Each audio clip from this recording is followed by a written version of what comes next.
Elvis Presley, Roy Orbison, Neil Diamond, Jerry Garcia, the Carpenters, Billy Joel. That is legendary. And this interview is with none other than Ronnie Tutt, the drummer that played with all of those artists. Ultimate legend in the drumming industry and one of the kindest men you could ever meet. Hopefully you enjoy the interview. Now, before we get started, give them just a little bit of some background on yourself as far as the work you've done, how long you've been kind of gigging professionally, and some of the artists you played with. They know some of the background. Some of the guys have researched this quite a bit. Yeah. But just go ahead and kind of tell them a little bit about yourself before we get started. Originally from Texas, and spent most of my years there. Went to college there at University of North Texas.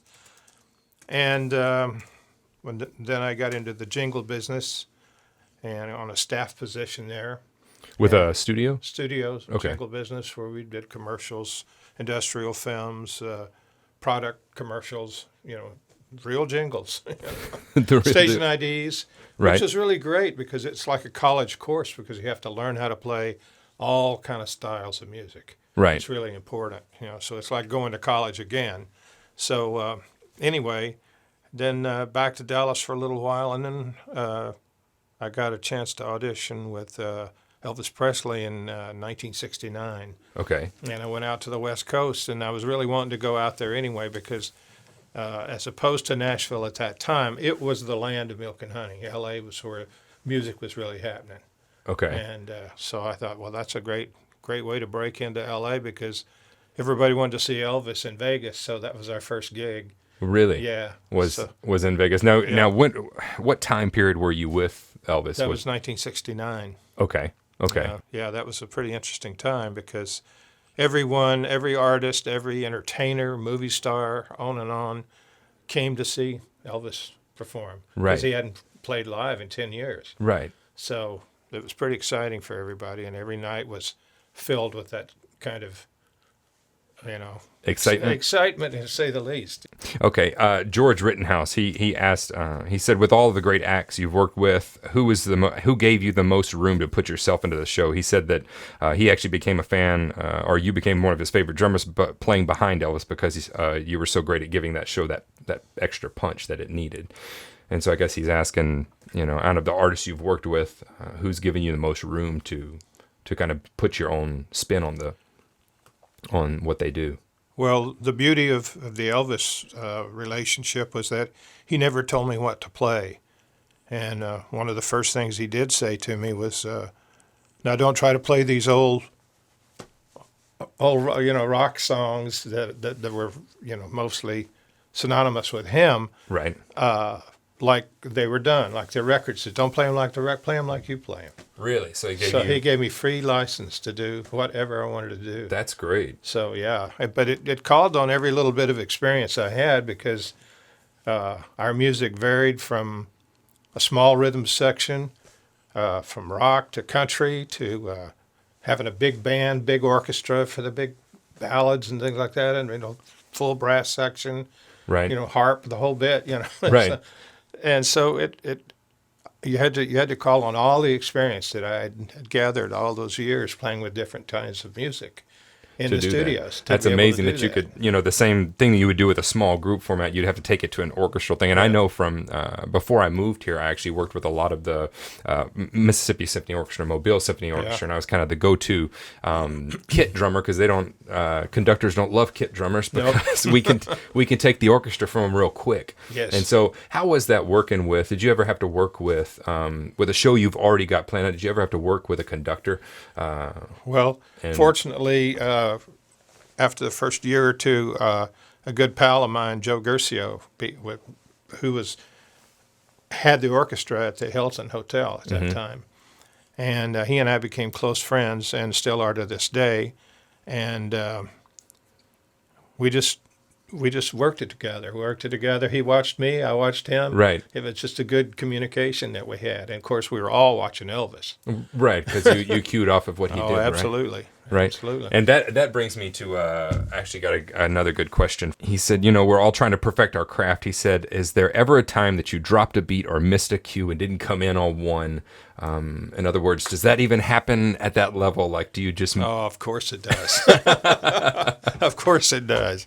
We're only human, or something like that. I always tell people, you just try to get better at covering for it. You still miss cues. Well, the old joke in the studio, for example, is if you make a mistake, you make it twice. You make it again, so, hey, I meant to do that. It's part of the song. Yeah. That's Yeah. We used to play around and do different sound effects and anything to try to kind of make it light and keep it easy and keep it fun. Right. And he would try to do things to us, like Elvis, for example, to stump the band, so to speak. He'd say, just give me an E chord, and all of a sudden we had to start playing, and whether we knew the song or not. You had to play it. We had to play it. Yeah, fortunately, we did. We knew most of them. So. Now that would bring me to what you're currently actually doing, because Ronnie is actually out with, just to let you know, kind of the level that he functions on. He's out playing dual drums, I'm guessing, with the Elvis big. What are they officially called? The Elvis big screen. Well, the big screen thing is me only. Okay, it's you only. But we worked with a couple of artists. One in particular out of Austria, a guy named Dennis Jail, who is not a tribute artist. He doesn't look anything like Elvis, and he didn't try to sing like him. And he's just a lover of Elvis's music, as the Austrians and the Viennese are. Uh-huh. And so we've been playing there for 11 years around January and Elvis's birthday time, and it's great. It's a great city to hang out in. It's just absolutely gorgeous, and he's a really, really nice guy, and we've become very good friends. And I've had not been able to do it because of my obligation with Neil Diamond. This is my 31st year with him. I love how he just refers to him because of Neil, like oh yeah, Neil. Well, that we had coffee the other day. Yeah, well, he's that kind of a guy. So anyway, when I haven't been able to do those, Paul was kind enough to clear his schedule and cover me, and then it got to be where it was a thing where everybody got along so well. We thought, well, let's try two drummers on some things. So right. And it's pretty powerful. It's pretty exciting. Yeah. And he's talking about Paul Lime, by the way, one of the premier session drummers here in town. And I have a question about that. What's that? Both you and Paul, having worked behind larger artists and whatnot, you're both going to have very strong opinions about where things should go, or about how to drive the band, because it really does come from the drumming position as far as driving it and sometimes giving it direction. How do you know when to give and take with another strong personality like that? Well, I think you just have to be sensitive of it, and you have to develop very good listening habits. Just like when you play with a bass player, it's a marriage in the best sense of listening together, and you have to do the same, even more so when you're playing with another percussionist. So whether he be a set drummer or a percussionist. Right. So, there's a certain amount of space you have to leave for that other person and think about.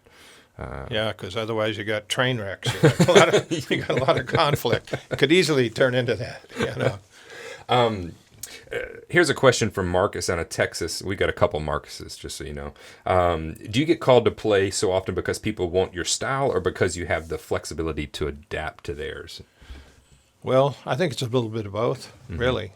I've had producers or artists take me, and say things at the beginning of a session like, well, we called you because we want you to do what you do. Right. And you just wonder, well, what is it that I do?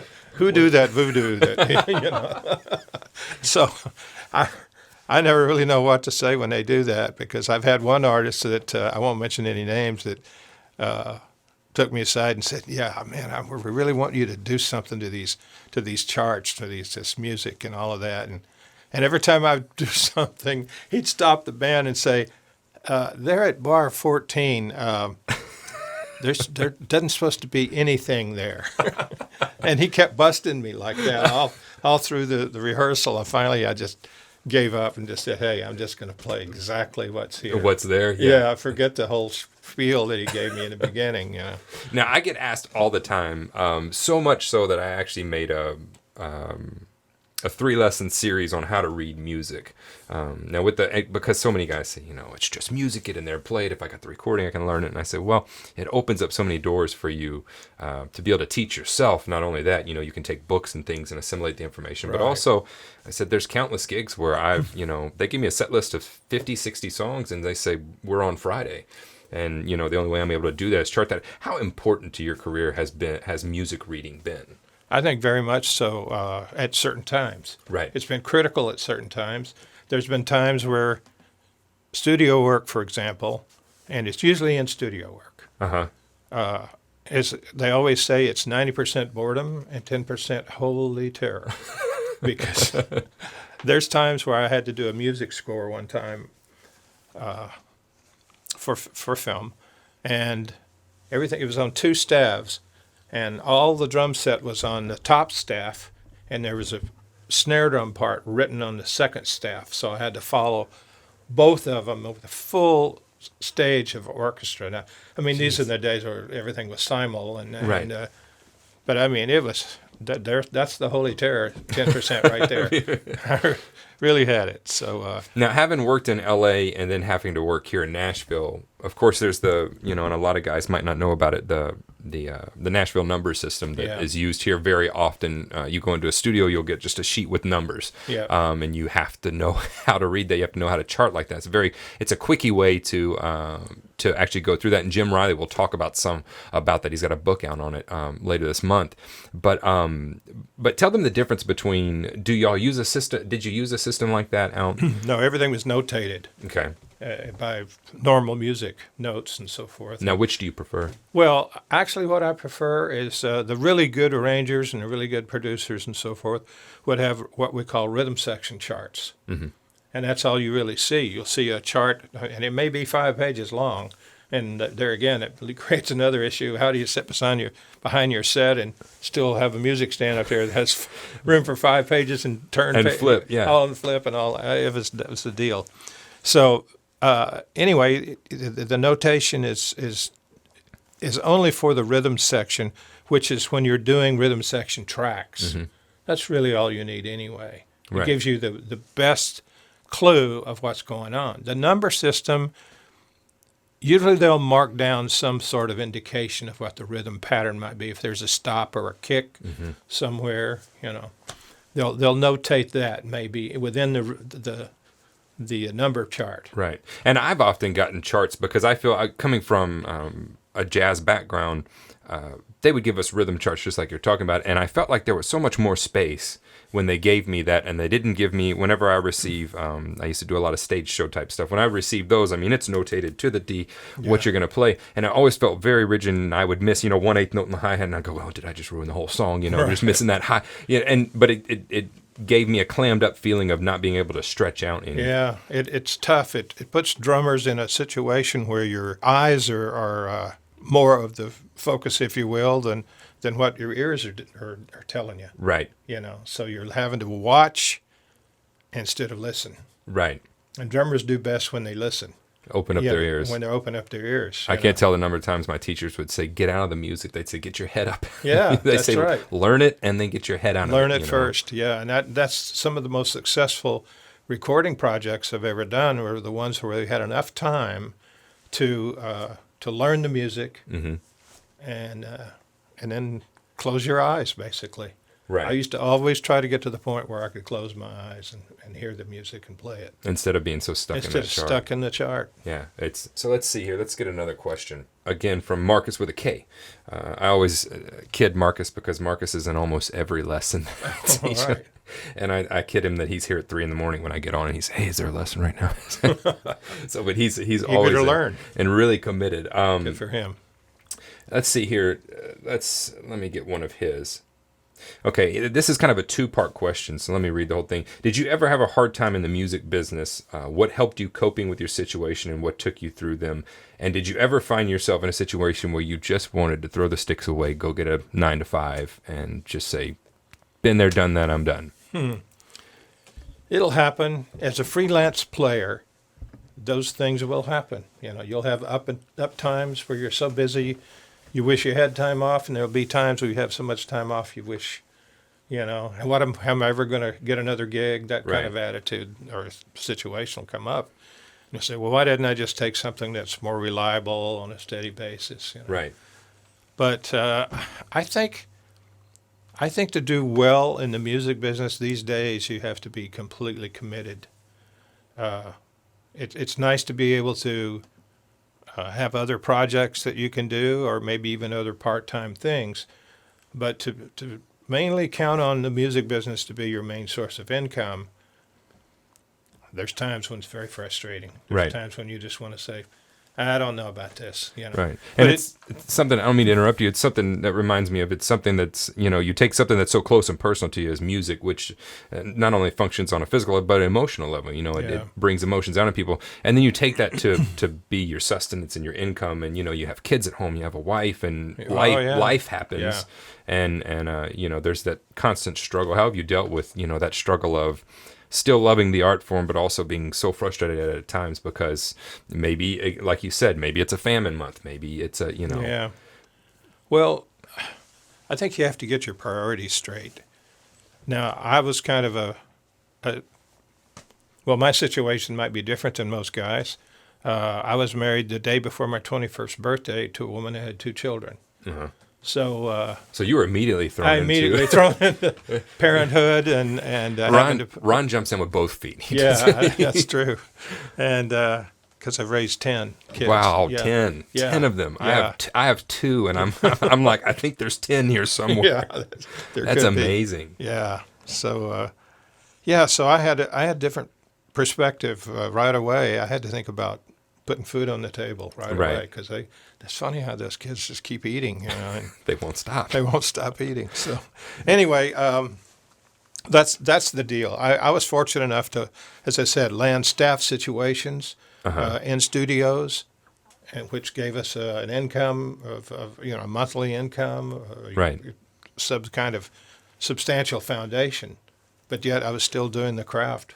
Right. And, Now, and singing, by the way. and seeing that was another question that we had from one of the students. They were asking, you obviously learned other instruments in addition to the drums, or even before the drums. Yeah. How did that affect your playing, as well as I'd like you to tie into, because I tell so many people the more skills you can bring to the table, the better. So if you are able to sing, some guys say, well, I don't sing. And I say, well, you should start. You should at least be able to hit a note and hold that note, because that makes you an added value to a situation when you can go, sure, I can hold the third for you right there. And how is that Even helped even though you can't physically pull it off, mentally you'll be able to relate to music better. Mm-hmm. And that's the whole secret right there. Is how you can relate to what you're hearing. Right. As opposed to your actual performance of saying, well, I can play violin, so what when you're playing drums? But Right. on the other hand, you may hear some section of violins that inspires you to play something on your instrument that you hear from somewhere else. Yeah, and I had when I was going through university, I had a piano player that was just a fellow student, and we played in a combo together, and I fed off of him more than anybody else. He taught me more phrasing and rhythms than anybody else. Just listening to him solo, and I'd go, how could I kind of make that, but on the drums? Yeah, I don't have all those keys, but could I do something that's you become a more if you're listening to a melodic instrument, it helps you become a more melodic player. right? You know. And there's a question that you talking about. You had kind of situations where you were brought on staff, and I have a lot of questions we have several students that are teachers. We have several students that are actually out doing this thing full time, and this isn't just from any one person. So collectively, they want to know, what were some of the things that you did in the start and still to this day. I talk a lot about conducting yourself in a professional way, about networking, and about how important that is to your career in music. What were some things that you did as far as the networking and that kind of things? How did you land those jobs, and how were you able to keep busy, shall we say? Well, that's the difficult part about the business. I'll be the first guy to admit that I'm the probably one of the worst self-promoters you'll ever meet. Right.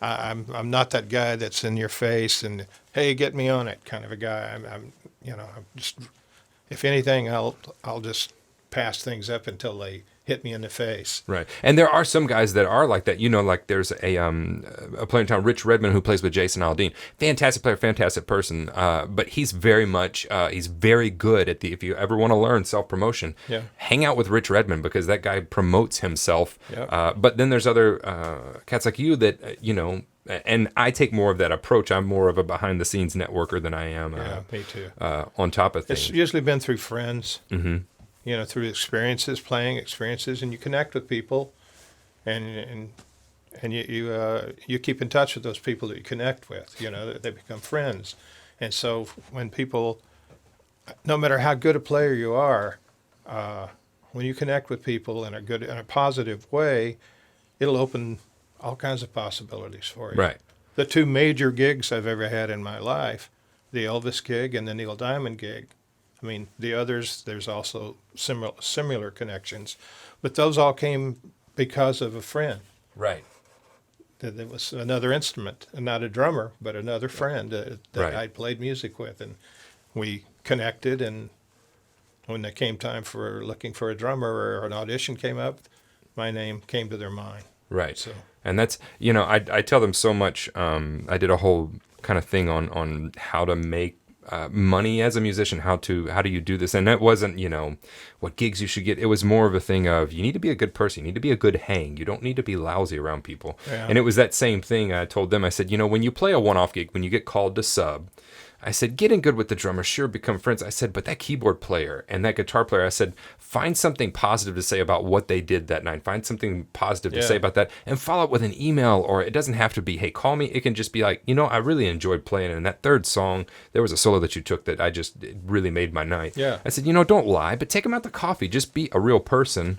Yeah. And it comes across as a genuine, you just want to get to know them. Sure. And I found that in turn, that has gotten me a lot more work than any self-promotion I've done. Yeah.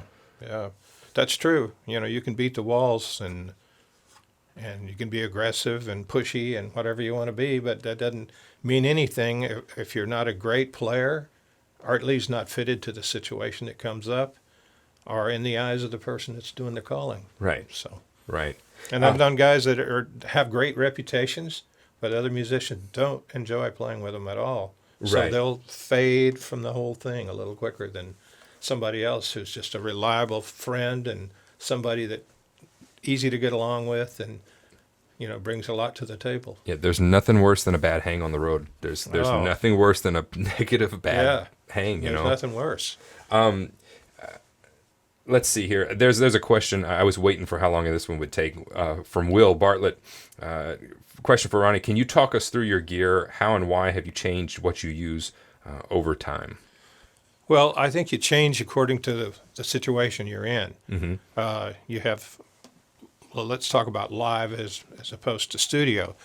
In studio situations, I'm kind of known to being a double bass drum guy. Mm-hmm. I started that in '69 with Elvis. See, I didn't know that about you. Yeah. Okay. Yeah, I'm kind of known. Some people say that I'm the first American rock and roller to play double bass Double drums. Bass. Yeah, of course there were a lot of course Louis Bellson was a double basser, but he was a jazz player. Right. Big band stuff. And then guys like Ginger Baker were on across the pond. Mm-hmm. On the other hand, I was evidently the first notable guy. Guy of note that played the double bass drums, and I never really practiced them, but I had a set that had two bass drums in it. And I always wanted to try this, so if I'm ever going to try it, I better do it with Elvis, because he loved drums and he loved to stand right in front of them and feel them.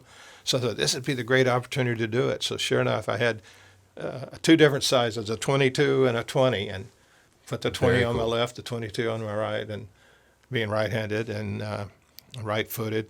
Uh-huh. So anyway, it worked out pretty well, and I've done that mostly live. Studio, on the other hand, I use anywhere from a 3 to 4 piece set, and even some producers will call you because they want that sound of particularly at a particular time in L.A. They wanted the sound of the wraparound, all of that stuff, So now, do you endorse a particular company? I see you're wearing a DW hat. I've been with DW since the early '80s. Okay. Okay. Yeah, and Yeah. Paiste cymbals. Okay. Pisces cymbals. Yeah. And what sticks do you use? They're all going Kaleido, Regal tip. Okay. Very nice. Yeah. And did you tell me you use nylon? The I use nylon Regal both. tip? I use their wood tips and their nylon tips Okay. for different situations. Now there was a story I think I remember you telling me about playing with Elvis, and maybe was it one of your tips came off? Yeah. Tell Yeah, him one about- of the nylon tips. We were in the middle of Hot and Heavy in a song, and for some reason, the tip of the nylon tip flew right across the top of the set and zoomed right past his ear. And he did one of those and looked around at me, and as soon as the song was over, he said, "Ronnie, you're firing at me," or something like that, man. I thought you were shooting at me. Made a joke of it, but I felt pretty bad. Now, is there? This one is from Tim Krakowski. When did you know drumming would be your career? Was there an aha moment? Was there did the clouds open up and angels sing, or was it just kind of something that you began to? Well, very briefly, I was a trumpet player. Started in grade school and played up to about my junior year in high school, and decided to take my trumpet in and trade it in on a drum set. I was frustrated because trumpet was not allowing me to express myself in the way that I felt like I needed to. Right. And that was through drumming, through rhythm. And so the aha thing never really happened for me. It was a gradual movement, because when I got out of high school, I was a relatively new drummer. And deciding to attend the University of North Texas, where guys had been playing since they were 8, 9 years old, Right. and great accomplished players. Yeah, that's a killer school. Yeah. It's a- Yeah, so it's like sink or swim. So I couldn't even imagine making my living playing drums, but you just stay at it and do the best you can. I was going to say it relates to music, because I read a lot of music scores and music through singing. Mhm. I was in the a cappella choir at school for 4 years, and so being able to read music and read trumpet music really helped when it came to reading the charts and the rhythm charts that were made at the University. So of you North Texas. came from a melodic background before you even kind of delved into the rhythm. Yeah, I was not a drummer, so to speak. I knew there was something wrong with you, right? Yeah. I knew I smelled a fish in here. Yeah. Well, I always tell guys, I said, hey, try to be a musician first. Right. There's lots of drummers. Yeah. Lots of guys that can beat on drums, as they say. Right. But there's not too many guys that take it to its fullest length, which is like some guys I know that are great. They play really well at other instruments, or they're great arrangers or writers. Right. Yeah. That's you talking about being musical. I remember when I was in university, I walked up on. There used to be. I don't know if you've seen a lot of gospel drumming, but it's almost like this speed, endurance. Just. Oh, yeah. So I walked in on one of their sheds they were having, and they were swapping on the kit and doing their licks, and I stood back there for a while. Amazing. I couldn't. I So one of my buddies came up, and I was chuckling, and he said, "What is it?" I said, "I can't do that." He said, "You can't." I said, "No." I said, "I can't do that." I said, "But my whole weekend's booked." I said, "So, and that's what I try to get into students is, even if we're learning some kind of, way to go through linear stickings, or you're learning some complex African pattern, I always tell them, okay, well, take that and find a way to use it on the gig, find a musical, don't just learn it for the sake of learning it."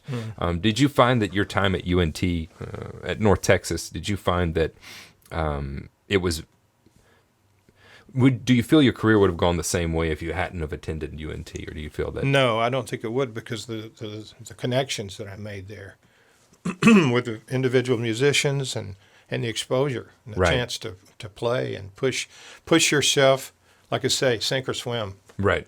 I mean, I had to all of a sudden, at that time, you had to be a member of the marching band to attend. To attend it? To attend the school. I mean, as a music student. Right. So to play jazz, you had to march with we had a 300-piece marching band, which was pretty Huge. cool. Yeah. Pretty cool.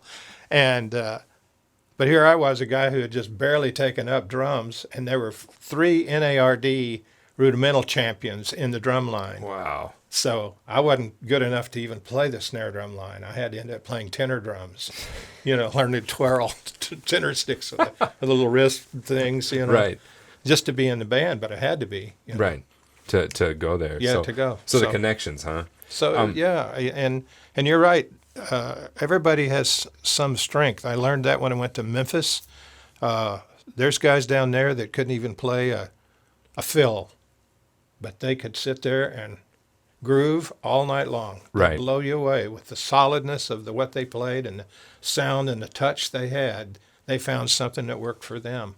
I almost had to relearn everything I learned in North Texas, right. to relate to what they were doing in Memphis. Wow. Now, did you live in Memphis or? Yeah, 5.5 years. How long ago was that? In the 60s. Okay. How long have you been in Nashville? I guess I forgot to ask. 20 that. years. 20 years. Which do you prefer? That was a question from one of the guys. Which do you prefer, Nashville or? Well, it's a different music scene. Completely different. LA's even a different music scene. I was out there a lot of years. If I had to rely on Nashville as my main source of income, I couldn't. I couldn't. Right. I'm a bit right now in this particular part of my career. I'm in the Neil Diamond business. Mm-hmm. I'm in the Elvis Presley business. Right. Still do a lot of work with both of those. And those aren't bad businesses Not to be bad. by No, the no. way. I'm not subject to what's going on in Music Row. Right. Here in Nashville. And let's talk about that because I've had a lot of one of the questions from was Marcus or John, I forget, asked, what advice would you give to someone coming into the music industry? How has it changed? What does it look like now, in other words? Well, from what I see, I think it looks very difficult for a great many people. Mm-hmm. There may be some select few that can get into production and use technology, and so forth. But man, the days, it was a special time when we were out in LA because there were maybe a dozen guys, 15, doing the majority of the recording that was out there. Mm-hmm. These guys are doing 3-4 sessions a day, no less than 2 usually. Right. Week after week after week. And it just went on and went on. And then it's not there anymore. Right. It's not, and I was explaining that to someone, they said, I was going to a session and I was talking to him. He was in town. I said, well, if I had known you were here, you could have come. Oh, I'd love to see in the studio. And I said, well, you never know what the studio is going to be like because my band, whenever we were on Universal, we cut at Quad Studios, which is a fantastic studio. Sure. And we looked at Sound Kitchen and several others. But then my, the singer in our group, he ran a business. He made 6 figures a year, and he worked out of his home. He had 2 small rooms. He flew everything out to separate studios. They threw it back to him, and in his small room, a little bit bigger than the one we're actually taping this in, he mixed everything, and that was what he did. And he made a very good living, but he could work with anybody worldwide. Right. Whereas what you're talking about, the days of freelance calls. Yeah. I mean, it's a strange thing to talk about right now, but we had answering services in the studios. We had a yellow, kind of a mustard-colored yellow phone, and there was a baby blue phone. Really? And there were 2 different phone services, and you'd go on the breaks, you go out and you pick it up and say, "This is Ron Tutt. Anything for me?" Really? Yeah. And then just a minute, yeah, you have a 2:00 tomorrow at so and so and so and so. And that's amazing. And that's the way we functioned. That's amazing. Yeah. Now you say you and who were some of the other drummers at that time that were getting a good number of let's people see. to work? There was Jim Keltner, of course, and Hal Blaine, and Jim Gordon was there before we were, and he was there for a brief amount of time. Gosh, who else? I can't think of it. Ed Green a little bit. Yeah. And that was in L.A.? Yeah. Okay. Let's get to another question here. Let's see. John Vivian asks, what single addition to your practice repertoire have you perceived to be the most beneficial? And that can be currently or that can be before. I would say what I usually do to warm up with, it's not necessarily relating to the set, but just keeping my hands, would be the rudiments. I always rely on the rudiments. Yeah. Warming up with them, taking them slow and then slowly increasing them. And that's we talk a good bit about not only the rudiments, but as coming from rudimental snare drumming and being around a lot of them, Dr. John Wooten, he went to UNT as well.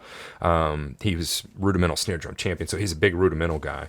And all the guys around me were rudimental guys. And I would take them and I'd slowly break them out and start to put them on the drum kit. Yeah. And I tell people, I say, if I'm going to have to run through these rudiments all the time, I might as well be able to put them around the drum kit and begin to express yourself with them. But I always encourage the students to, learn as many of the rudiments, because that's another thing they say, do I really need to know the rudiments? I said, well, you don't have to. No, I said, no. but why not? Yeah.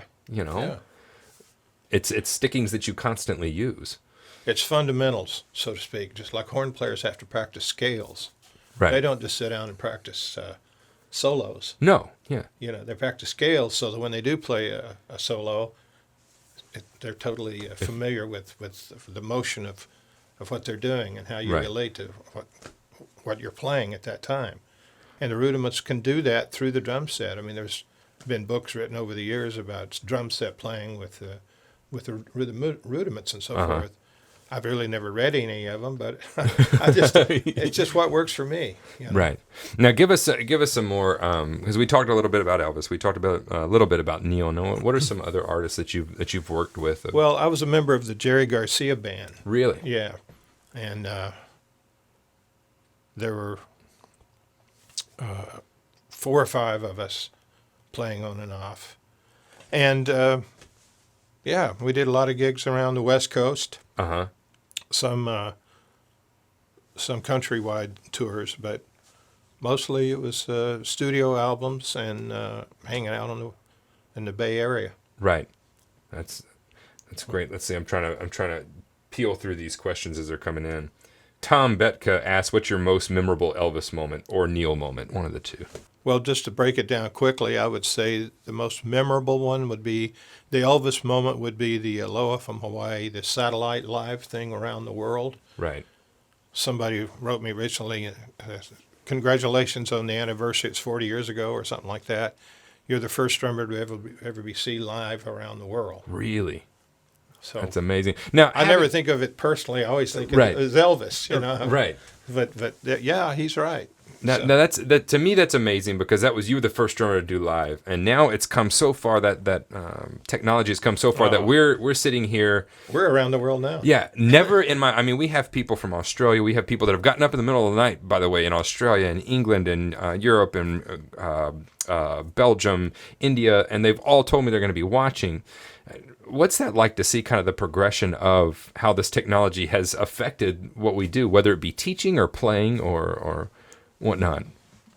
Well, I think it's raised the bar. I think it's influenced in a positive way as far as the art of music and drumming. Right. I really think so. I think there's so many great players out there now and so many ways to study and develop things, doing like what you're doing, such as your program.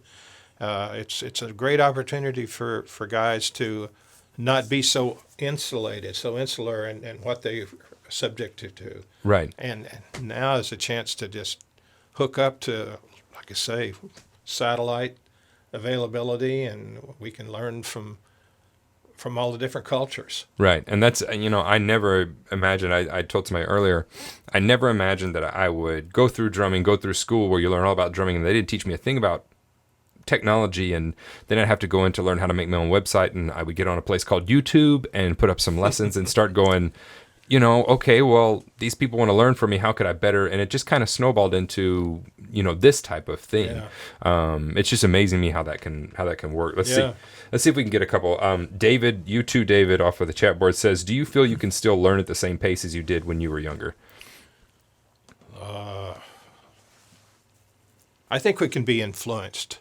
Mm-hmm. I mean, learning is a process. I'm not. It's almost like thinking of yourself as a constant student. I like to think of yourself as a constant person who's willing to learn. Right. I don't know necessarily sometimes what you studying does definitely help you with what applies to what you're doing. Right. But on the other hand, just listening to other people and other groups and other musicians and particularly other drummers on things like you said, YouTube and those kind of things, it's still amazing. I hear drummers I've never even heard of play stuff that blows me away. Right. And that's Where did they learn this?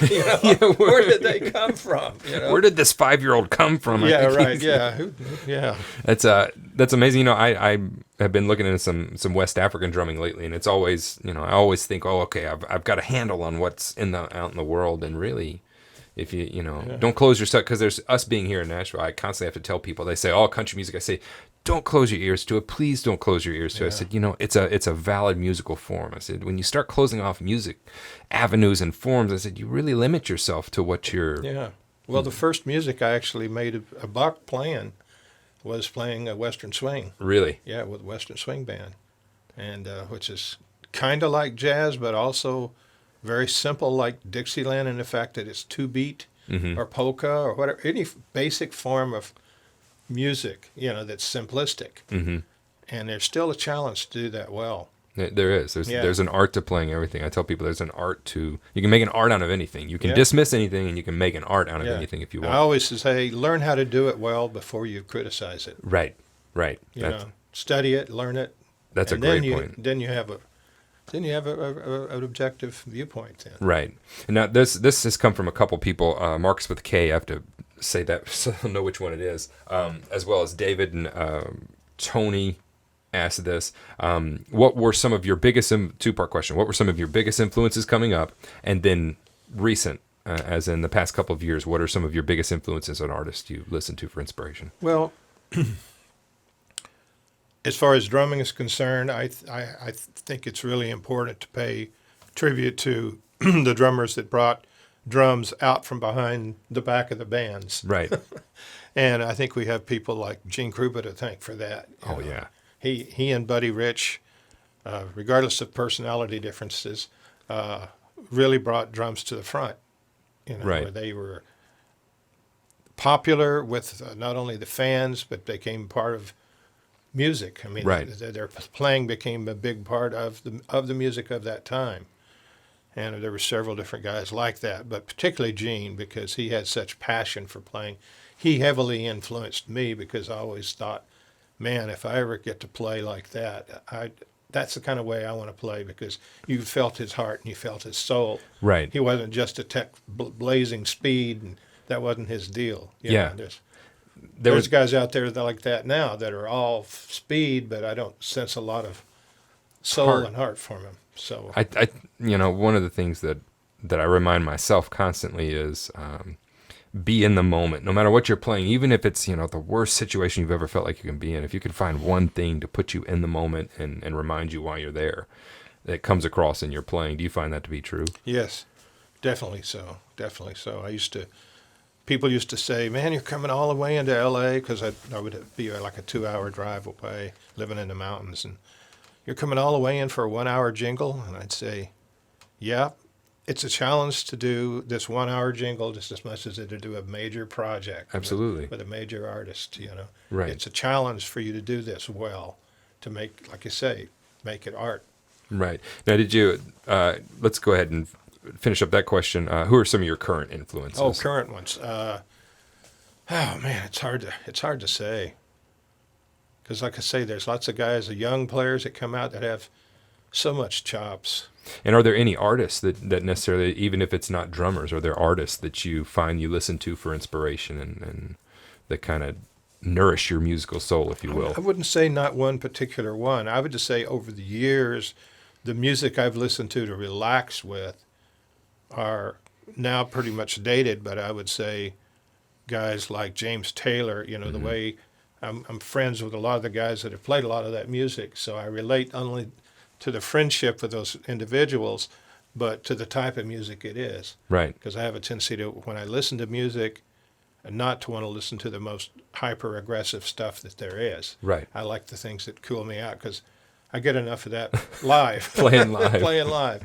So, so that's more where I'm at.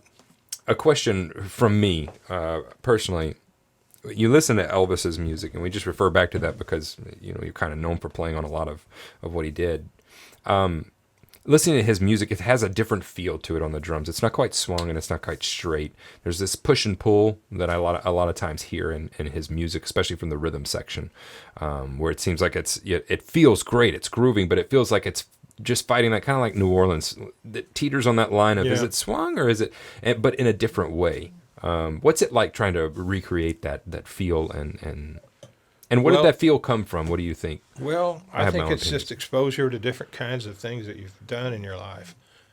There again, I've played with enough piano players that played that New Orleans style, where they one hand's kind of swinging, the feel, the shuffle feel, and the other one's playing more of a stiff eighth thing. Guys like Little Richard, Right. when you or Dr. John or a couple of piano players I worked with are from that area. That New Orleans is famous for that. I developed a left-hand technique that's kind of like that myself, where it's a kind of a drag thing with my left hand, where I'm almost duplicating what I'm doing with the right, but it's almost like a New Orleans thing that I do. So it's because I've admired it, Right. and it just evolved naturally that way. Now, that is another one of the questions. I don't remember. I'm trying to dig through. There's tons of questions. I'm trying to dig through who actually wrote this, but I remember reading it. Is there any one thing that you go, yeah, that's Ron Tutt. That's it, you listen to your recording, you go, yeah, that's something that I do. That's something that I. Well, I think some of that might come under the heading of the kind of fills that I've developed over the years, particularly when it comes to toms. Mm-hmm. I was heavily influenced by a drummer that played in New Orleans for quite a while, but he was an L.A. guy. His name was Jack Sperling, and he tuned his toms very low, very deep, and very melodic sounding. And I always admired that greatly, and I had a chance to spend a couple of long phone calls with him, and great mentor. So anyway, I've decided to tune my drums that way, and Paul Lime does the same thing. And so, Really? So I really, when I hear a song that has that sound of the lower, those deep sounds of toms, I recognize myself, or at least my approach. Right. That's what I would do, or that's what I did. Right. Very cool. This goes back to Jeff Lerner's asking from the Joe Garcia group. He says, obviously, they did a lot of jamming. Can you talk about the importance of listening to your bandmates while you're playing? Are you thinking more about what you're doing or about what they're doing? Well, I think it's more about what they're doing. Mm-hmm. With that particular band, with the Garcia band, it was very much like a jazz ensemble in the fact that the songs had a head, if you will, an opening, Right. and then solos, and everybody was free to play as many solos as they wanted. Right. Whoever wanted to, except I never considered myself a great soloist. So I was there as a support player. I was there as a team player. Mm-hmm. So I was there to back up those guys. Can't remember ever playing a stop drum solo. Listen to the drum. So that will. Of the years that I played with that band, and however, with Elvis, he wanted us to do that every once in a while. So. Right. But on the other hand, I think that's a role that you have to be willing to take. Mm-hmm. You don't necessarily have to be overplaying all the time, hung up into what you're doing. You have to be able to, your fundamentals. So you have to be able to be a good timekeeper, and support what everybody else is doing. Right. What's that joke? What's the quickest way to clear the room? And it's give the drummer a solo. This is from Tealman. He says, Tealman said he was late. Tealman, you're late. Your tardy slip later. Can you talk a little bit about what it was like to play with Johnny Cash? And somebody says happy belated birthday. Apparently it was just your birthday. yeah. Last month, yeah. We're in April now. I can only say that Johnny, I only did a Christmas album with Johnny. Okay. Yes, but it was here in Nashville, and it was a great experience. He was a really mellow, easy to talk to guy. And his son, actually, Jack, let me start that again. The trombone player with the Memphis Brass, Okay. the Memphis Horns, was the trombone player was Jack Hale. His son did all the arrangements. Really? Yeah, so it was a cool deal to be able to play with Jack's son and play some of his music and arranging. Anyway, Johnny was really cool. He even brought us a bag of figs that he had just picked from his trees. he's really into eating healthy, at that point. But he was a cool guy to hang with. That's awesome. Yeah. Let's see. Let me get a couple more questions here before we got to get out of here. Let me dig through one we haven't had yet. I have one I want to ask because I always like to hear the stories. What's your most embarrassing moment on stage? Who was it with? Where was it? You know, because you remember those. You remember every detail. You remember what they were eating on the front row. You remember everything about it because it goes in slow motion. Nobody knows that, but time can slow down when this happens. Oh man, this is going to come back to haunt me, and I'll tell you why. I just watched one of those guitar session things on TV, and Jeff Beck was there with Vinny Kaluta and all the great players. And anyway. It was with George Martin, the Beatle producer and arranger, at the Hollywood Bowl, and we were playing Beatle songs, all of George's arrangements, which was great fun, you know, to be able to play all these charts and that you've heard all these years, you know, and actually be able to be part of it. Right. Know? Then we got to a section of the show where Jeff Beck had written a song. And it was all in 5/4. And I'll be honest with you, we got lost in the middle of it. You know, it got to be this flowing thing, and the sound was weird, and you couldn't really hear. And I'm looking around, there's all these eyeballs that like panic on like every this big. Yeah, rhythm sections. I'll go, where are we? We're going, where's one? You know, and we just totally screwed it up terribly. I mean, that's the one that haunts me to this day. You know, it's like, oh my God, live recording. You know, and it's down on tape forever. You know, I guess somewhere they threw it away. Yeah, with Pro Tools, they could have straightened it right out. Oh yeah, we'd have fixed it. We'd have flown in another part. Yeah, no problem. I had a piano player I used to do a lot of the symphony stuff with, and he talked about whenever, because he was very adamant when we were playing that you had to fix it right then, and he said it's like you're flying a plane and you're fine, and then all of a sudden you're in the trees and you gotta pull up. He said that's how he used to describe it. So that's great. Oh yeah. Let's get one or two more. This is a good one. This is actually from a drum teacher out of Texas, Marcus. How important is it for drummers to understand finances and the business side of things? Well, some of the most successful drummers and musicians I know do have a very good understanding of finances and business. In fact, I personally think it would be a recommendation that you take a course of that, whether it be online or whatever it is, or at the college if you're attending school or whatever. Really need to know it. You really need to know some basic fundamental principles. Right. Seems like, you know, out of every dollar you make, you take, you know, you pay your taxes and you take 10%, put it in, you know, all those good things to know fundamentally, because there'll be a point where you wish you had more than just being able to live from day to day. Right. You wish you would have put some of that aside. Wish you'd put it aside, you know. Yeah, I had a good friend who played with Elliss Marsalis and Delfeo Marsalis and several of those, and he saved for years, and he was a business major and a music minor, and I really think that the business side of the thing is what has caused him to do so well, because whether feast or famine, he said, I'm on a budget, I have the same every month. He said, if it's good, it's great. If it's bad, I have to go into savings. But, you know, it really opened my eyes at the time to, you know. Well, yeah, because there's always stuff that will raise its ugly head, things that you're just not prepared for. So by learning to budget and putting things down that are classified under your overhead is very, very important. Right. Now, one other question kind of related to that. Give the reality of road work. So I have a lot of students that email me and talk about, you know, well, I want to tour and I want to do this. And I said, well, you know, it's good that you want to do that now. I said, but have you thought, you know, 20 years down the road, have you thought into this, how that plays into family life, how that plays? Because eventually you're going to maybe want a wife or maybe even a girlfriend or, you know, kids or, and how.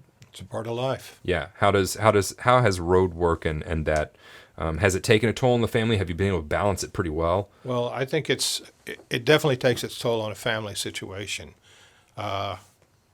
Because when you're at a certain age, you don't have those responsibilities, and you don't have the mentality, you don't have those aspirations. Mm-hmm. You just want to go out and have a good time, play music, and do the thing. But on the other hand, there'll come a time where you'll realize that your family is very, very important, and some of the things out on the road are not necessarily constructive Right. to family life. Right. And it's really, really important to find a balance in your life of the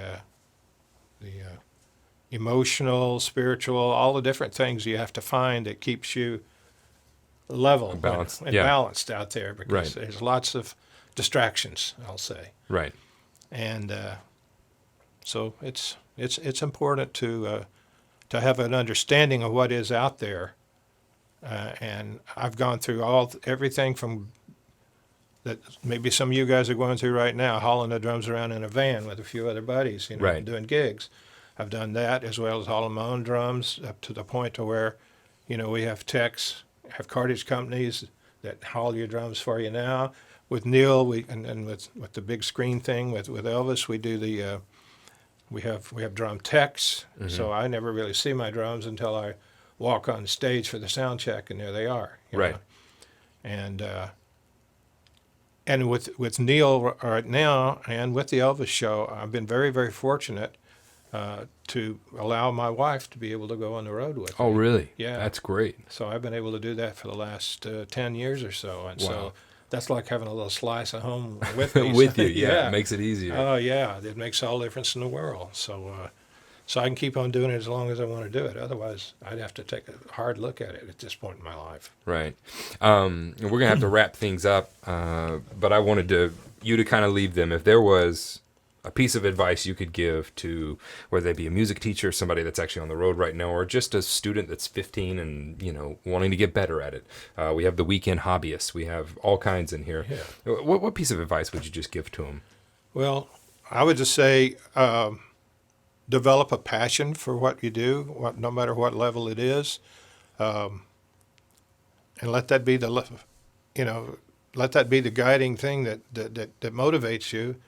Is your desire to understand that playing to whatever level you're at is a gift, Right. and develop that gift as best you can.